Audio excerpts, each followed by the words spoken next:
প্ৰস্তুতি আমাৰ বহুত ভাল। প্ৰস্তুতি আমি ভাবিছোঁ বিহুৰ দিনা আমাৰ ৰাইজৰ সকলোৱে মিলিজুলি একেলগে মিলিজুলি আমি এসাঁজ খাম বুলি ভাবিছোঁ। আমাৰ প্ৰস্তুতি আপোনাৰ থাকিব, হাঁহ থাকিব, তাৰপিছতে মাছ থাকিব, তাৰপিছতে আকৌ পিছদিনাখনি মেজি জ্বলোৱাৰ পিছত আকৌ আমাৰ কাঠ আলু ধৰি এনেকৈ মৰা আলু এনেকুৱাবিলাকো আমাৰ যিবিলাক পৰম্পৰা, সেই পৰম্পৰাবিলাকো আমি এবাৰ ৰখাটো ব্যৱস্থা কৰিছোঁ। আগতো আমি ৰাখিছোঁ বাৰু। আমাৰ এতিয়ালৈকে আপোনাৰ 4টা বৰ্ষ আমি এনেকৈ ধৰি উদযাপন কৰিছোঁ, কিন্তু এনেকুৱা ধৰক কোনো মিডিয়া আমি ব্যৱস্থা কৰা নাছিলোঁ বাৰু। এনেকৈ ৰাজহুৱাকৈ আমি তেনেকৈ কৰি আছোঁ। গতিকে আমি আৰু ৰাতিলৈও আমাৰ সেই তেনেকৈ ভোজ ভাত হ'ব। ভোজ ভাত হৈ পেলাই পিছদিনাখনি আমাৰ মেজি জ্বলাব। মেজি জ্বলোৱাৰ পাছতো আমাৰ চাহ জলপান এনেকৈ ঘৰে ঘৰে পিঠা আনিব, পিঠা আনি পানি সকলোৱে মিলিজুলি খাব। খাই পেলাই আমাৰ ধৰক 12মান বজাত আমাৰ আকৌ খেল ধেমালি অনুষ্ঠান এইবাৰ কৰিম বুলি ভাবিছোঁ বিহুৰ দিনা।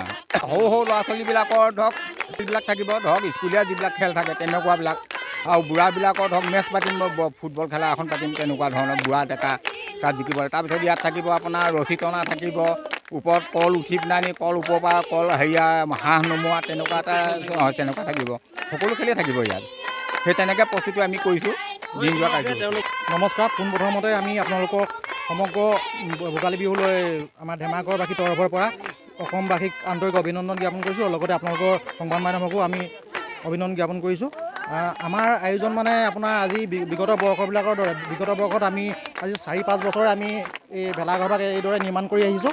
সকলোৰে সহযোগত ধেমাগড়বাসীয়ে আমি লগে ভাগে এসাঁজ খাম বুলি এইদৰে আমি ভেলাঘৰভাগ নিৰ্মাণ কৰি এই মাঘৰ বিহুভাগ আমি এইভাগে উদযাপন কৰিবলৈ আমি চেষ্টা কৰি আহিছোঁ। খাদ্য কি থাকিব? খাদ্য আমাৰ মানে ধৰক এনেকুৱা আছে, আমাৰ এইখিনিত প্ৰায়সকলে কিছুমানে মাংস নোখোৱা মানুহো আছে।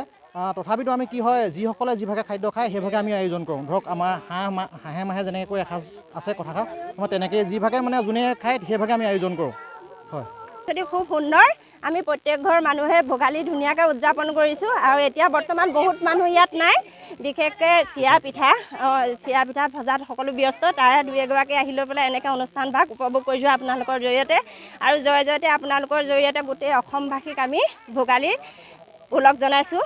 সকলো সুস্থ থাকক, ভালে থাকক। জুবিনবিহীন এইটো প্ৰথম ভোগালী। জুবিনৰ অনুপস্থিত আমি বিহু পাতিছোঁ। তথাপিতো তেখেতৰ বাণীয়ে ক'ম যে শেষ মানে শেষ নহয়, আকৌ আহিব। সেই বাণীয়ে আমি প্ৰতিটো প্ৰজন্মক দেখুৱাই যাব লাগিব বিহু কি, অসম কি, জুবিন গাৰ্গ কি।